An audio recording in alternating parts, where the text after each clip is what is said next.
ओम शांति। ओम शांति।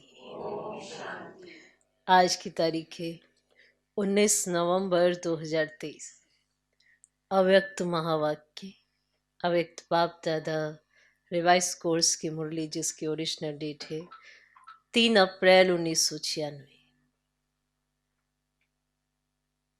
मुरली का सार: सेवाओं के साथ साथ बेहद की वैराग्य वृत्ति द्वारा पुराने व व्यर्थ संस्कारों से मुक्त बनो।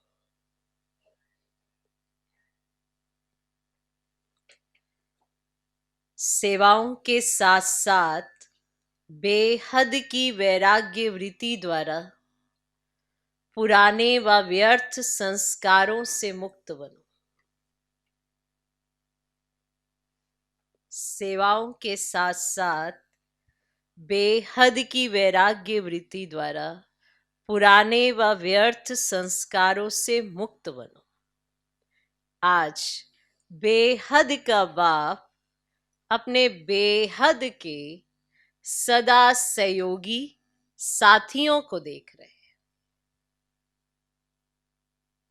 आज बेहद का बाप अपने बेहद के सदा सहयोगी साथियों को देख रहे हैं। चारों ओर के सदा सहयोगी बच्चे सदा बाप के दिल पर दिल तख्त नशीन निराकार बाप को अपना अकाल तख्त भी नहीं है। लेकिन तुम बच्चों को कितने तख्त हैं?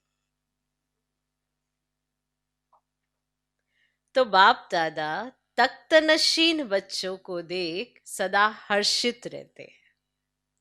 वाह मेरे तख्त नशीन बच्चे। बच्चे बाप को देख खुश होते। आप सभी बाप दादा को देख खुश होते हो। लेकिन बाप दादा कितने बच्चों को देख खुश होते हैं? क्योंकि हर एक बच्चा विशेष आत्मा है। चाहे लास्ट नंबर भी है, लेकिन फिर भी लास्ट होते भी विशेष कोटों में कोई में कोई की लिस्ट में है। इसीलिए एक एक बच्चे को देख बाप को ज्यादा खुशी है व आपको है। तो सभी ने कहा दोनों को। बाप को कितने बच्चे हैं? बाप को कितने बच्चे हैं? जितने बच्चे उतनी खुशी, और आपको सिर्फ डबल खुशी। बस आपको परिवार की भी खुशी है, लेकिन बाप की खुशी सदा काल की है और आपकी खुशी सदा काल है या कभी नीचे ऊपर होती है। बाप दादा समझते हैं कि ब्राह्मण जीवन का श्वास खुशी है। खुशी नहीं तो ब्राह्मण जीवन नहीं। और अविनाशी खुशी, कभी कभी वाली नहीं, परसेंटेज वाली नहीं। खुशी तो खुशी है। आज 50% खुशी है, कल 100% है, तो फिर जीवन का श्वास नीचे ऊपर है ना। बाप दादा ने पहले भी कहा है कि शरीर चला जाए लेकिन खुशी नहीं जाए। तो ये पाठ सदा पक्का है या थोड़ा थोड़ा कच्चा है? सदा अंडरलाइन है। कभी कभी वाले क्या होंगे? सदा खुशी में रहने वाले पास विद ऑनर, और कभी कभी खुशी में रहने वालों को धर्मराज पूरी पास करनी पड़ेगी। जो सदा खुशी में रहेंगे वो पास विद ऑनर, और जो कभी कभी खुशी में रहेंगे उनको धर्मराज पूरी पास करनी होगी।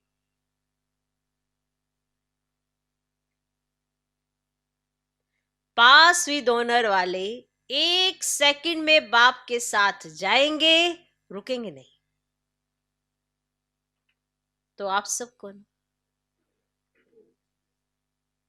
साथ चलने वाले या रुकने वाले? सभी ने कहा साथ चलने वाले। ऐसा चार्ट है? ऐसा चार्ट है? क्योंकि विशेष डायमंड जुबली के वर्ष में बाप दादा की हर एक बच्चे के प्रति क्या शुभ आशा है, वे तो जानते हो ना। बाप दादा ने सभी बच्चों का चार्ट देखा।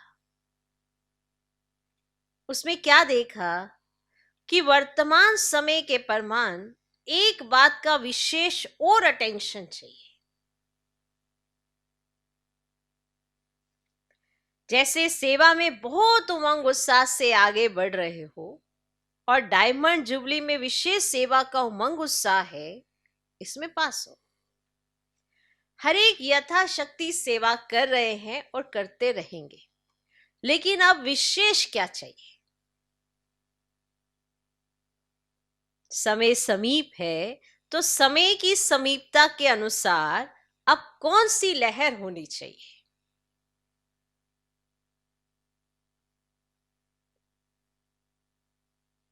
तो सभी ने कहा वैराग्य की। कौन सा वैराग्य? हद का या बेहद का? जितना सेवा का उमंग उत्साह है, उतना समय की आवश्यकता परमान स्वस्थिति में बेहद का वैराग्य कहां तक है?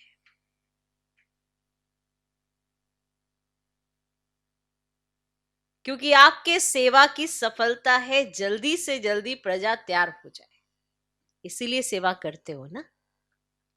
तो जब तक आप निमित्त आत्माओं में बेहद की वैराग्य वृत्ति नहीं है, तो अन्य आत्माओं में भी वैराग्य वृत्ति नहीं आ सकती। और जब तक वैराग्य वृत्ति नहीं होगी, तो जो चाहते हो कि बाप का परिचय सबको मिले, वह नहीं मिल सकता।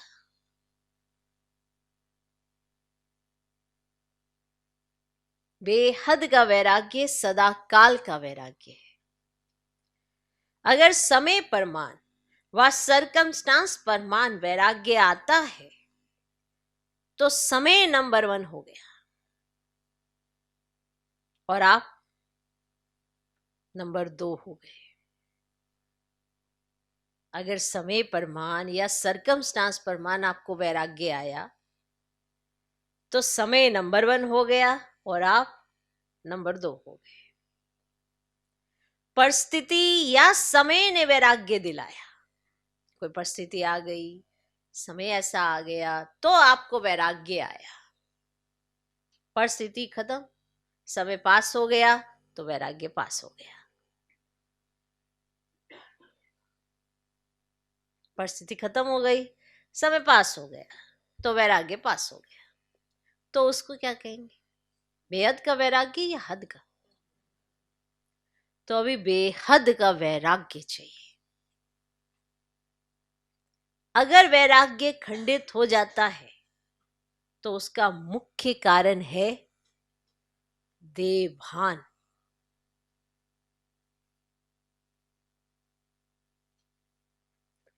जब तक देवभान का वैराग्य नहीं है, तब तक कोई भी बात का वैराग्य सदा काल नहीं होता है।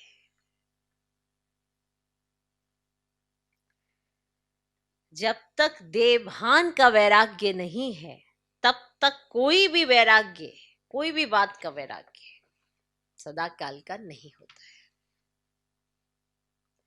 अल्पकाल का होता है। संबंध से वैराग्य, ये बड़ी बात नहीं है। वह तो दुनिया में भी कईयों को दिल से वैराग्य आ जाता है, लेकिन यहाँ देवभान के जो भिन्न भिन्न रूप हैं, उन भिन्न भिन्न रूपों को तो जानते हो ना। कितने देवभान के रूप हैं उसका विस्तार तो जानते हो, लेकिन इस अनेक देह भान के रूपों को जानकर बेहद के वैराग्य में रहना, देह भान देही अभिमानी में बदल जाए। जैसे देह भान एक नेचुरल हो गया है, ऐसे देही अभिमानी नेचुरल हो जाए। क्योंकि हर बात में पहला शब्द देह ही आता है। चाहे संबंध है तो भी देह का ही संबंध है, पदार्थ है तो देह के पदार्थ हैं, तो मूल आधार देह भान है। जब तक किसी भी रूप में देह भान है तो वैराग्य वृत्ति नहीं हो सकती। और बाप दादा ने देखा कि वर्तमान समय जो देह भान का विघन है, उसका कारण है कि देह के जो पुराने संस्कार हैं उससे वैराग्य नहीं है। पुराने संस्कार होते हैं ना, कईयों में बुद्धि अटक जाती है, ये अच्छा लगता, वो अच्छा लगता, ये चीज, तो फिर वहां अटकन आ जाती है। ये पुराने संस्कार होता है कि अटक जाती है बुद्धि। तो बाप दादा ने देखा कि वर्तमान समय जो देह भान का विघन है, उसका कारण है कि देह के जो पुराने संस्कार हैं उससे वैराग्य नहीं है। कोई ये पुरानी नेचर है, कोई संस्कार है, उससे वैराग्य नहीं है। पहले देह के पुराने संस्कारों से वैराग्य चाहिए। संस्कार स्थिति से नीचे ले आते हैं। संस्कार के कारण सेवा में व संबंध संपर्क में विघन पड़ते हैं, संस्कार के कारण। तो रिजल्ट में देखा कि देह के पुराने संस्कार से जब तक वैराग्य नहीं आया है, तब तक बेहद का वैराग्य सदा नहीं रहता। संस्कार भिन्न भिन्न रूप से अपने तरफ आकर्षित कर लेते हैं। तो जहां किसी भी तरह आकर्षण है, किसी भी तरह का आकर्षण है, वहां वैराग्य नहीं हो सकता। तो चेक करो कि मैं अपने पुराने व व्यर्थ संस्कार से मुक्त हूं। कितनी भी कोशिश करेंगे, करते भी हैं कि वैराग्य वृत्ति में रहें, लेकिन संस्कार कोई कोई के पास या मेजॉरिटी के पास किस ना किस रूप में ऐसे प्रबल हैं जो अपनी तरफ खींचते हैं। तो पहले पुराने संस्कार से वैराग्य ये चाहिए। संस्कार ना चाहते भी मर्ज हो जाते हैं, क्यों? पुराने संस्कार ना चाहते हुए भी मर्ज हो जाते हैं, क्यों? चाहते नहीं हो, लेकिन सूक्ष्म में संस्कारों को भस्म नहीं किया है। कहां ना कहां अंश मात्र रहे हुए हैं, छिपे हुए हैं। तो वे समय पर ना चाहते हुए भी इमर्ज हो जाते हैं। फिर कहते हैं चाहते तो नहीं थे, लेकिन क्या करें, हो गया, हो जाता है। ये कौन बोलता है? देभान या देही अभिमान?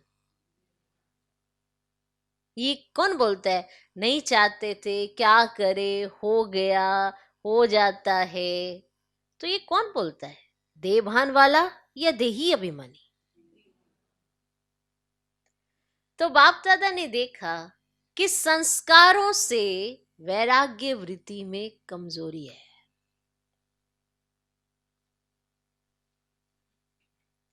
खत्म किया है, लेकिन अंश भी नहीं हो ऐसा खत्म नहीं किया है।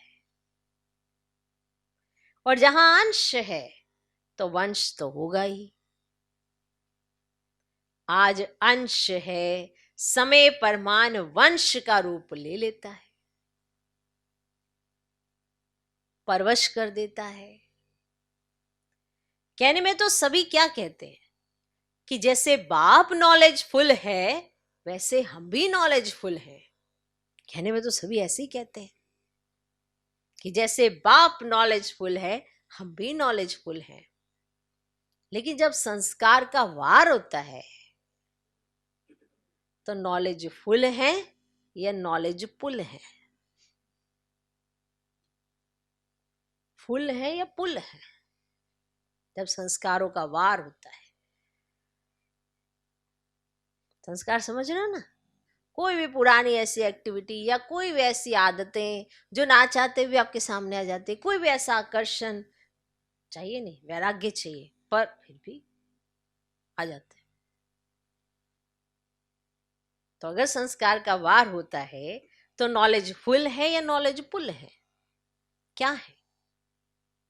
नॉलेजफुल के बजाय नॉलेजफुल बन जाते हो। उस समय किसी से भी पूछो तो कहेंगे हाँ समझती तो मैं भी हूं, समझता तो मैं भी हूं, होना नहीं चाहिए, करना नहीं चाहिए, लेकिन हो जाता है। मैंने इतना सब समझते, इतना सब जानते, फिर भी हो जाता है, ऐसा कैसे? फिर नहीं समझते तभी तो हो जाता है ना, समझते होते तो कैसा हो जाता? किसी से पूछो, समझती तो मैं भी हूं, समझता तो मैं भी हूं, होना नहीं चाहिए, करना नहीं चाहिए, लेकिन हो जाता है। तो नॉलेजफुल हुए या नॉलेजफुल हुए? अब ये नॉलेजफुल क्या होता है? जो नॉलेज को खींचने वाले हैं। नॉलेज का कोई स्वरूप नहीं है, बस अपने आप को समझदार समझते, पर समझदारी समय पर काम ही नहीं करती है, तो उसको कौन सा नॉलेजफुल कहते हैं? जो समय पर सही सही ढंग से कार्य ही ना कर सके तो उसको थोड़ा नॉलेजफुल कहते हैं, उसको तो पुल कहते हैं कि इसने नॉलेज को खींचा है नहीं है नॉलेजफुल। जो नॉलेजफुल है उसे कोई भी संस्कार, संबंध, पदार्थ वार नहीं कर सकता। जो नॉलेजफुल है उस पर ना ही कोई संस्कार, ना ही कोई पदार्थ, ना ही कोई संबंध वार नहीं कर सकता। जो नॉलेजफुल है उसे मालूम है किस समय कहां पर मुझे क्या करना है।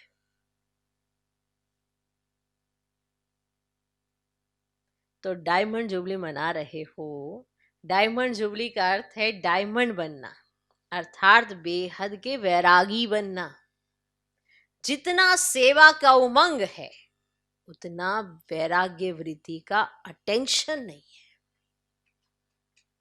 सेवा का तो उमंग, ये करेंगे वो करेंगे वो करेंगे, यहाँ जाएंगे वो करेंगे ये करेंगे, बहुत नशा है सेवा का, ये करेंगे ये करेंगे, वैराग्य वृत्ति नहीं है। और अगर वैराग्य वृत्ति नहीं है तो देभान बहुत है, अहंकार बहुत है, और अहंकार में कभी सेवा ही नहीं होती।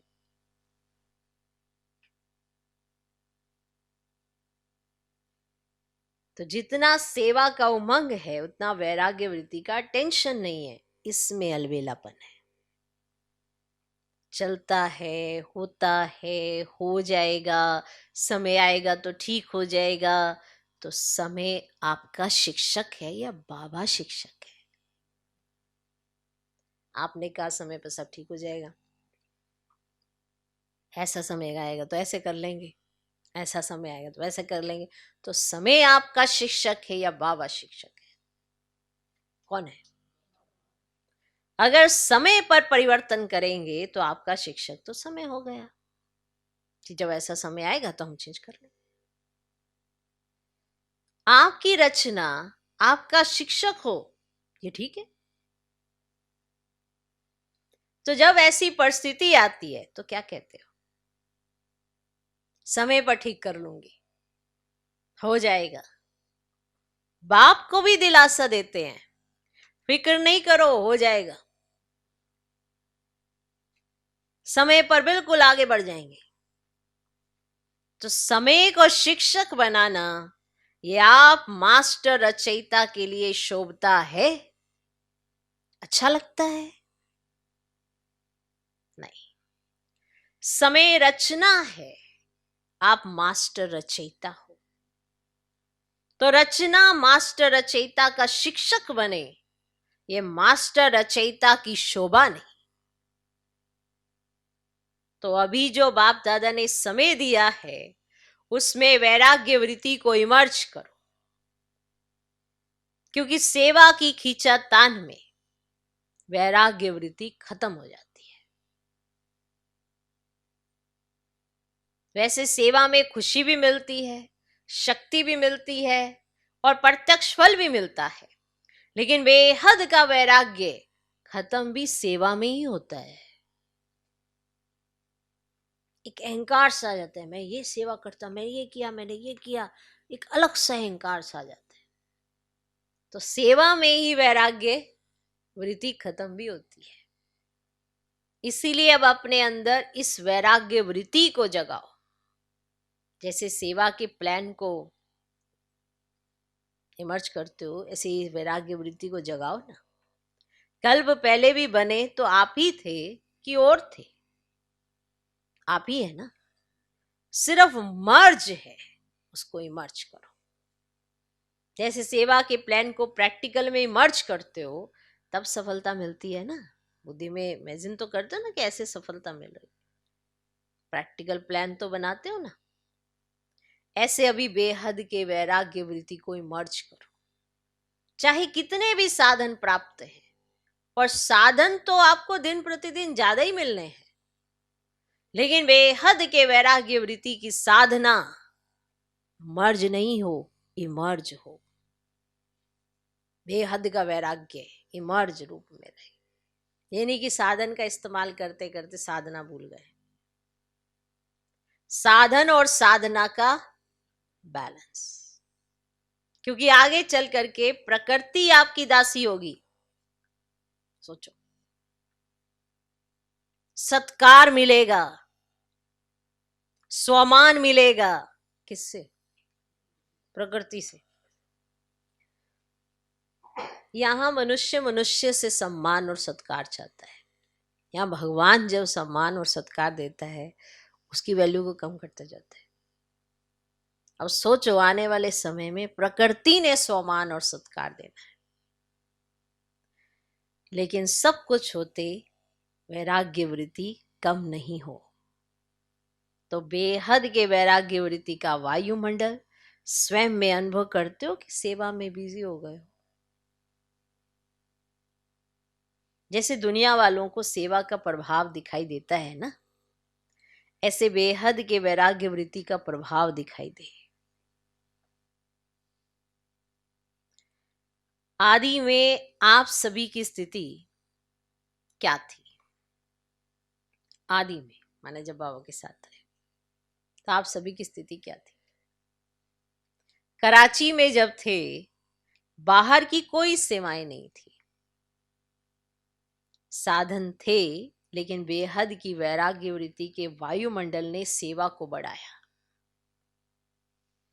तो जो भी डायमंड जुबली वाले हैं, उनमें आदि संस्कार हैं, अब मर्ज हो गए हैं।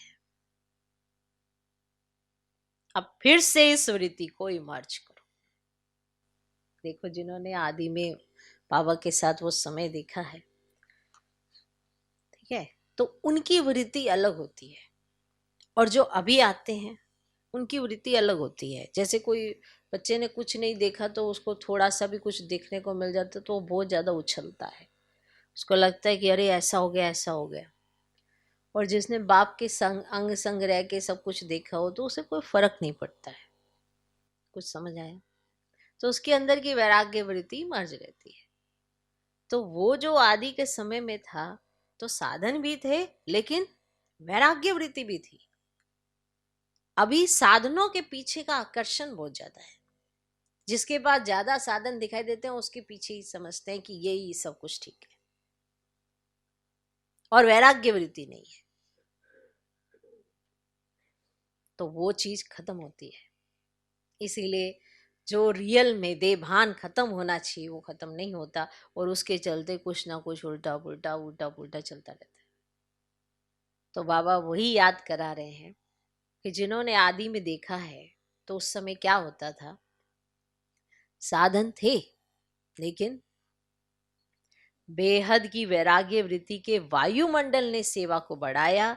तो जो भी डायमंड जुबली वाले हैं उनमें आदि संस्कार हैं, अब मर्ज हो गए हैं, अब फिर से इस वृत्ति को इमर्ज करो। माना जो उन्होंने शुरुआत में देखा था वही चीजें अब फिर से इमर्ज करो। आदि रत्नों के बेहद के वैराग्य वृत्ति ने स्थापना की। अभी नई दुनिया की स्थापना के लिए फिर से वही वृत्ति, वही वायुमंडल इमर्ज करो। जो आदि रतन थे उनकी जो बेहद की वैराग्य वृत्ति थी उसने ये स्थापना में रोल अदा किया।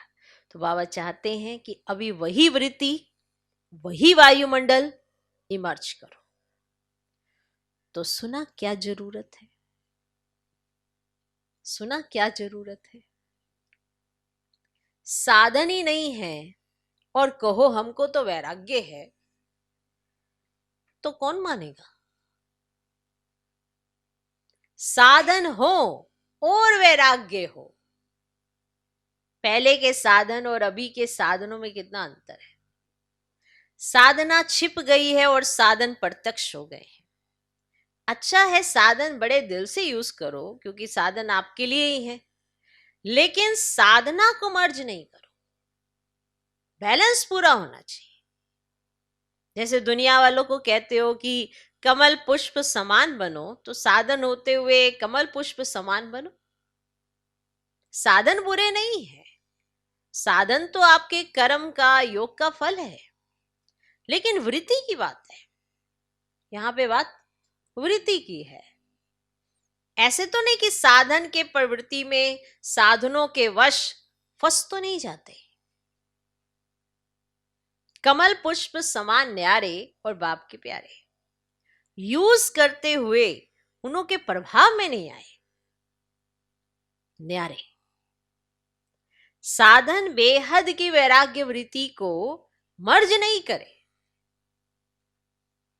अभी विश्व अति में जा रहा है तो अभी आवश्यकता है सच्चे वैराग्य वृत्ति की, और वह वायुमंडल बनाने वाले आप हो।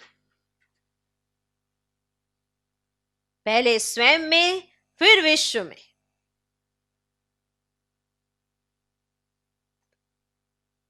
तो डायमंड जुबली वाले क्या करेंगे, लहर फैलाएंगे ना। आप लोग तो अनुभवी हैं, शुरू का अनुभव है ना। बाबा ने शुरू का अनुभव सुनाया कि जो आदि रतन बैठे हैं उनको तो ये अनुभव है। इसीलिए हमने कहा जो अभी अभी आते हैं उनको अनुभव नहीं है, उनको थोड़ा सा भी कोई चीज दिखती है या कोई भी ऐसे ठाट बाट दिखाई देते तो प्रभावित हो जाते हैं। लेकिन जो आदि रतन जिन्होंने बहुत कुछ देखा हुआ है, तो बाबा कहते तो ये जो साधन देख के आप तो प्रभावित नहीं हो सकते ना, क्योंकि आपके शुरू का अनुभव तो बहुत है। कुछ समझ में आया। आप लोग तो अनुभवी हैं, शुरू का अनुभव है ना, सब कुछ था। देसी घी खाओ जितना खा सकते हैं, फिर भी बेहद के वैराग्य वृत्ति। दुनिया वाले तो देसी घी खाते हैं, लेकिन आप तो पीते थे। वो तो खाते हैं इस समय, आप तो पीते थे। करो इमर्ज उस सीन को कि आपके पास कितना भंडार था। घी की नदियां थी, नदियां देखी है ना घी की, माना इतना अखुट। ब्रह्मा बाप ने अखुट पालना की है सब चीजों से। जिसे आज देख के कहीं ऐसे बड़ा वंडर खाते हैं कि ऐसा क्या है क्या है, वो तो ब्रह्मा बाप का वो दिल है। घी की नदियां देखी। तो डायमंड जुबली वालों को विशेष काम करना है। आपस में इकट्ठे हुए हो तो रूढ़ियान करना। जैसे सेवा की मीटिंग करते हो वैसे इसकी मीटिंग करो।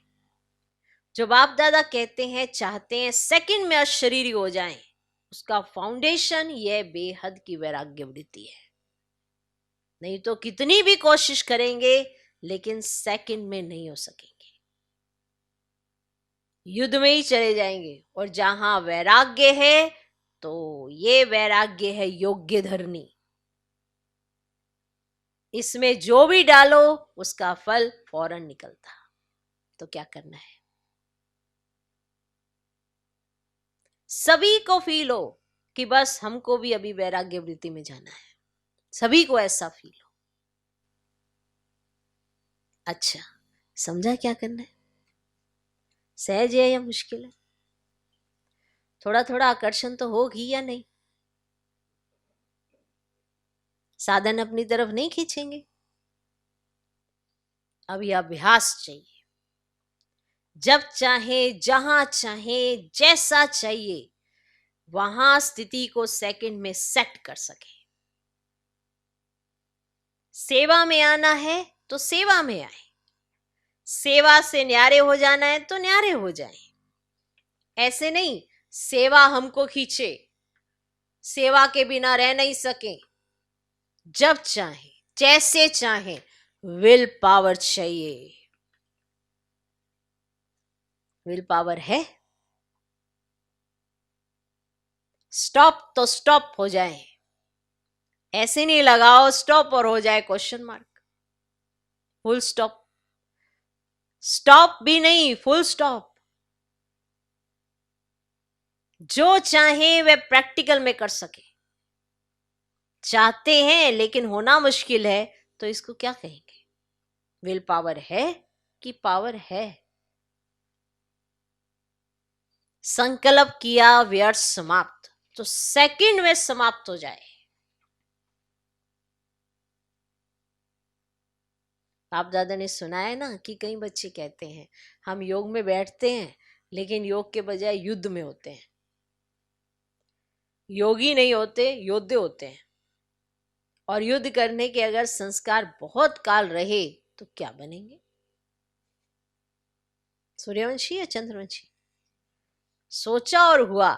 सोचना और होना सेकंड का काम है। इसको कहते हैं विल पावर। विल पावर है कि प्लान बहुत अच्छे बनाते लेकिन प्लान बनते हैं 10 और प्रैक्टिकल में होते हैं 5। ऐसे तो नहीं होता।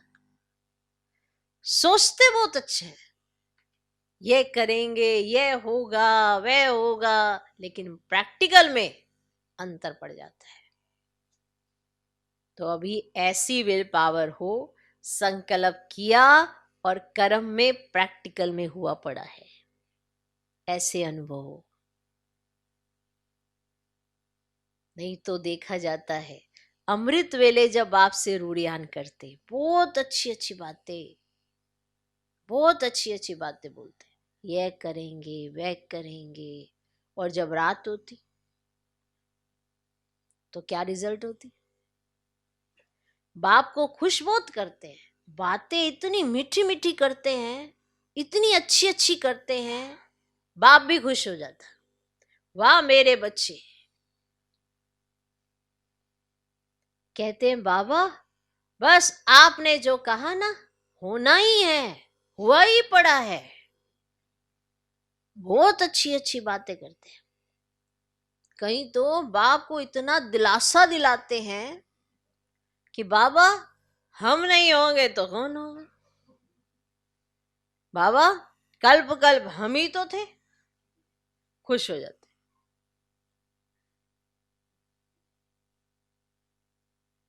फिर बाबा हॉल में जो पीछे बैठने वाले हैं उनसे पूछते, पीछे बैठने वाले अच्छी तरह से सुन रहे हो ना?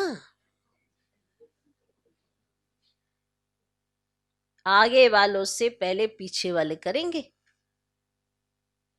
बैठे पीछे हो लेकिन सबसे समीप दिल पर हो। क्यों? दूसरे को चांस देना यह सेवा की ना, कि पीछे बैठकर दूसरे को चांस देना।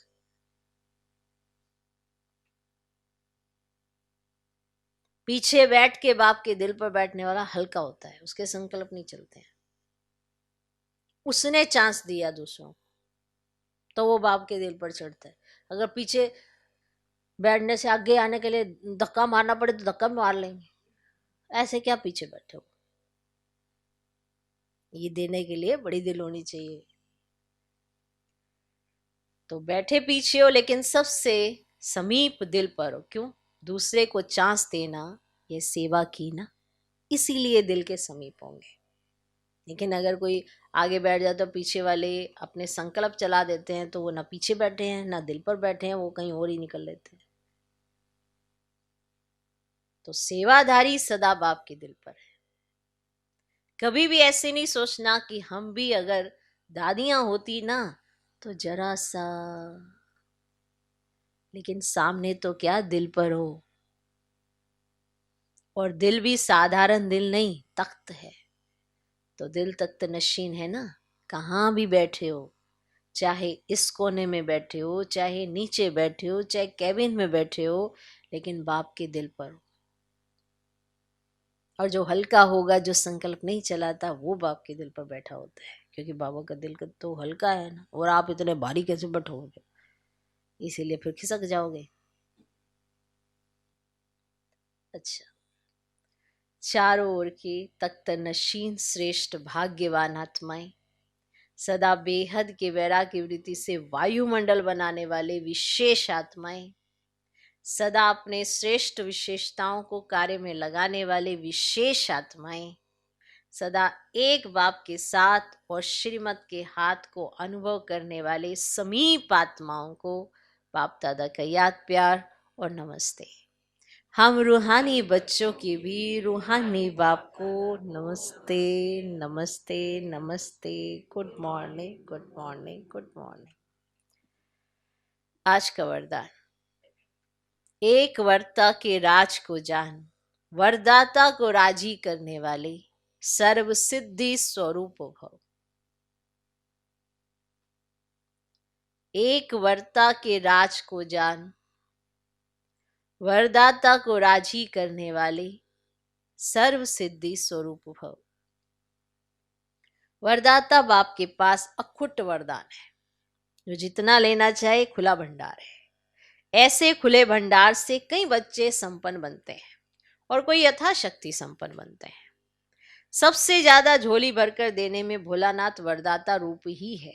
सिर्फ उसको राजी करने की विधि को जान लो तो सर्व सिद्धियां प्राप्त हो जाएंगी। वरदाता को एक शब्द सबसे प्रिय लगता है, एक वर्ता। संकल्प स्वप्न में भी दूजा वर्ता ना हो, एक वर्ता। वृत्ति में रहे मेरा तो एक, दूसरा न कोई। जिसने इस राज को जाना, उसकी झोली वरदानों से भरपूर रहती है। क्या पसंद है? एक वर्ता। आज का स्लोगन, मनसा और वाचा दोनों सेवाएं साथ साथ करो तो डबल फल प्राप्त होता रहेगा। मनसा और वाचा दोनों सेवाएं साथ साथ करो तो डबल फल प्राप्त होता रहेगा। मनसा सेवा, वाचा सेवा, सेवाएं साथ साथ। माना मनसा में इतनी शुद्ध वृत्ति, शुभ भावना, शुभकामना, फिर आपकी वाचा से आप सेवाएं करेंगे तो सेवा होगी। एंड कई बार अपने नाम मान शान के चलते हम सेवाएं करते हैं, लेकिन मनसा अशुद्ध है तो भी सेवा नहीं होती, तो डबल फायदा नहीं होता। और अगर मनसा शुद्ध है और वाचा से आप सेवा करते हैं तो डबल फायदे हैं, ब्लेसिंग भी मिलती है। तो मनसा और वाचा दोनों सेवाएं साथ साथ करो तो डबल फल प्राप्त होता रहेगा। ओम शांति।